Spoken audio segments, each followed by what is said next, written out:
Representatividade é quando eu enxergo alguma pessoa que está ocupando algum espaço, algum lugar e que me contempla de todas as formas.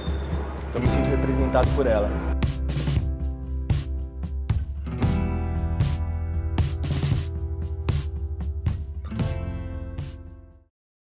Nós não tínhamos nem quando a característica do personagem remetia a uma pessoa negra, presença negra, né? Ela começa a entrar também de maneira estereotipada, né? Pegadas domésticas, ladrões ou humorista. Ainda é o cenário da favela, predominantemente a participação negra nas séries e novelas na TV aberta, em geral. Eu atuei no Alto da Compadecida. Eu fui a Nossa Senhora Negra, adaptada por Nil de Pádua. Eu fiz um músico que tocava músicas do Djavan e era um músico que tinha uma vibe totalmente positiva, um cara do bem, não era um bandido, como a gente é acostumado a ver. Na publicidade já fiz vários personagens, eu fiz gerente de banco, que chega até a me surpreender. Estranho até falar isso, né? Me surpreender. Olha o país que a gente vive, a própria visão que a gente tem. Que a gente não é acostumado a ver, né? Gerentes de banco, médicos. Definir representatividade é uma coisa muito complexa. Por exemplo, eu sou muito provocativa na aula, né? Quando era a novela Cheias de Charme, que era Thaís Araújo e o Grupo das Empreguetes. Ah, professora, finalmente a classe C está sendo representada na novela. Eu falo, opa! Como assim sendo representada na novela? Você acha que está sendo corretamente representada? Ah, eu acho que sim. Eu falo, e se eu disser a você que não? Né? Porque a gente não é da classe C. E mesmo, sei lá, se eu for da classe C, eu, Daniele, classe C, posso me sentir representada, mas a Ana Maria, o João da classe C pode não se sentir representado. Então o conceito de representatividade ele é muito amplo. Aí eu virei para ela, como eu gosto de provocar, né? Eu falei assim, você acha que a sua mãe, de quem você saiu de dentro dela, e que ela te conhece, sei lá, há 20 anos, ela sabe exatamente quem você é? Aí ela, não. Eu falo, então, se a sua mãe, que te conhece há 20 anos, não sabe exatamente quem você é, não é um pouco arrogante eu falar que aquele diretor, aquele roteirista representa um grupo que ele sequer conhece? Tanto aqueles que estão por trás das câmeras quanto aqueles que estão diante das câmeras, né, são majoritariamente brancos. O número de diretores do cinema brasileiro hoje são 90% brancos e a sua grande maioria são homens. Portanto, é o homem branco que está atrás das câmeras. O que predomina é que o negro é o outro. O que predomina é uma certa compreensão do Brasil como se o brasileiro fosse branco e como se os negros fossem minoria da nação, né? Quando os negros são maioria. Negros e pardos são 54% da população brasileira, conforme o IBGE. Somente nos anos 90, na telenovela, que o negro, por exemplo, começa a ser incorporado como bonito. Até então era inadmissível que um negro fosse bonito. Eu comecei com os meus 6 anos de idade. Eu ficava fazendo teatro na minha própria sala. E aí eu comecei a estudar, comecei a fazer cursos e mais cursos. Até que um certo dia, depois que eu fiz um curso de cinema, eu fui achada no Facebook para fazer um teste para um longa do Tudo que Aprendemos Juntos. E quem protagonizou com a gente foi o Lázaro Ramos. Aconteceu. Aí depois desse longa, eu fui chamada para uma série, Pedro e Bianca, da TV Cultura, eu fiz a Janete. Aí depois eu fui convidada para fazer A Despedida, do Marcelo Galvão. Eu fiz uma participação nesse longa, que foi com a Juliana Paz e o Nelson Xavier. Olha, eu já atuei como babá, foi o primeiro papel que eu peguei. Eu era babá de 2 crianças brancas, com pouquíssima fala. E por outro lado, eu fiz um papel que eu era uma mulher rica, extremamente rica e problemática. Quando nós pensamos em o conceito de representatividade, né, para vocês, o que é representatividade nas ciências exatas, né? Nós temos uma amostra, será que essa amostra é representativa do nosso universo? Eu acho que isso, do ponto de vista mais humano, a gente tem que pensar um pouco mais no conceito de representação, né? Do ponto de vista da cultura. Então, o conceito de representação está ligado à questão da linguagem, né? E é um conjunto de símbolos, né, que formam a nossa linguagem, né, utilizada para representar alguma coisa, e é mutável. Eu fui uma criança negra, fui uma jovem negra. Eu procurava muito na televisão me encontrar de alguma forma e não me encontrava de forma nenhuma.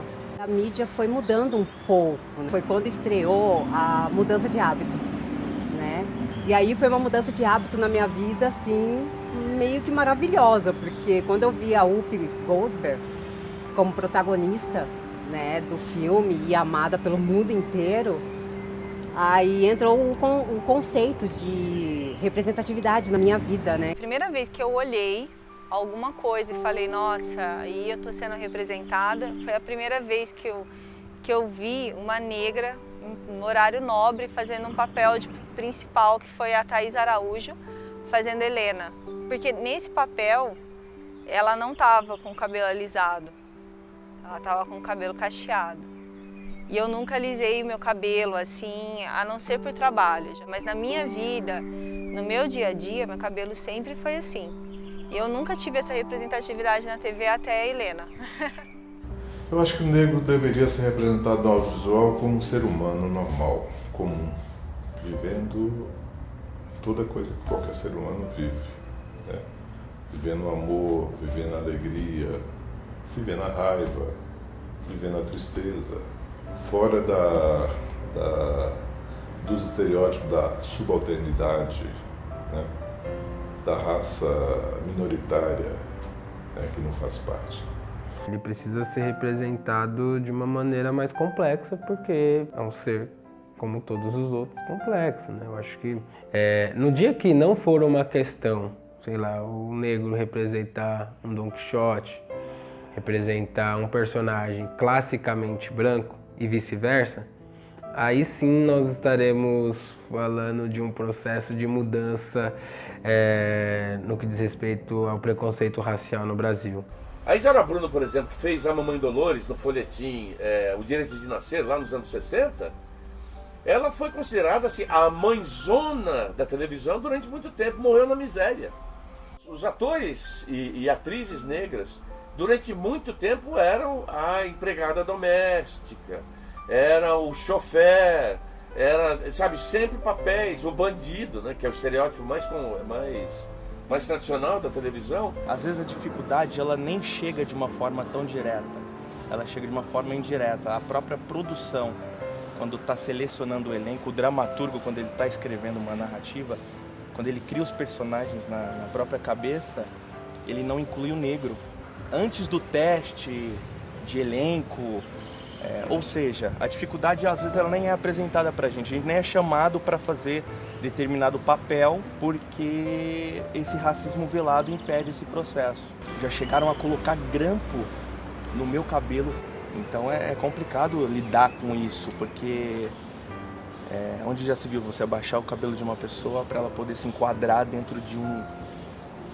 Ou seja, eu não existo, o meu cabelo não pode existir, ele é feio, o volume dele implica em quê?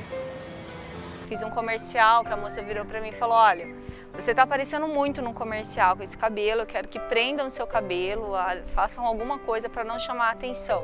E o que me preocupa é que essa demanda, né, na mídia, essa demanda vem da onde? Vem do público. O próprio público reclama quando tem um negro com o cabelo muito armado ou o cabelo colorido. O cinema, a televisão, tudo é representação da sociedade na qual nós estamos inseridos. Não dá para ignorar isso. Então, se você vive numa sociedade que não dá chance aos pobres, aos negros, aos míseros, você vai ter isso no cinema. Se você vive numa sociedade que começa a dar um pouco mais de oportunidade, você também vai ter isso no cinema. A idade dos homens mostram os amigos, eles chegam a fazer um serviço, eles fazem alguma maracutaia, para se livrar da maracutaia, o cara do morro fala, vocês precisam fazer uma entrega. E eles falam, não vou fazer a entrega, eu não vou me meter nisso. Mostra, então, uma outra possibilidade de futuro. Com o Mr. Brown, podemos perceber que tem uma dupla de negros, Lázaro Ramos e Thaís Araújo, maravilhosos. Representa o poder que o negro pode conseguir, né? Aí já está começando a melhorar. tanto a Thaís quanto o Lázaro, que acabaram nesses últimos 15 anos ganhando possibilidades de falar sim e não em determinados contextos, e isso faz completa diferença, né? O Mr. Brown acontece no mesmo período que os dois estão circulando o Brasil com uma peça sobre a história do Martin Luther King, que lotou teatros por onde passou. Então eles tinham um lastro. 3% para mim foi uma grande surpresa, porque o Netflix tem trabalhado bastante com a questão da representação em todas as suas séries e 3% não foi diferente. Nós percebemos que o diretor teve a proposta de trabalhar com atores de diversas etnias e tratar a questão da representação brasileira, enquanto representação étnica. Então, tanto em Antônia quanto em Cidade dos Homens, você tem, como eu poderia dizer assim, um retrato quase fiel da realidade. Enquanto em Antônia você pega lá 4 jovens, mulheres de todas as cores, querendo fazer, se sobressair dentro da sociedade, querendo uma banda de rap, as personagens estão muito bem integradas. Quer dizer, isso é um negócio que mudou bastante na dramaturgia. Personagens que ocupem mais lugares, outras posições também de destaque, elas têm 2 funções. Ela tem uma função de representar esse novo sujeito que está chegando, mas também para que esse sujeito que está lá embaixo possa sonhar com essa possibilidade. Eu vejo de comum nesses produtos, além de serem brasileiros, é de ter protagonismo negro interessante, Todas elas têm.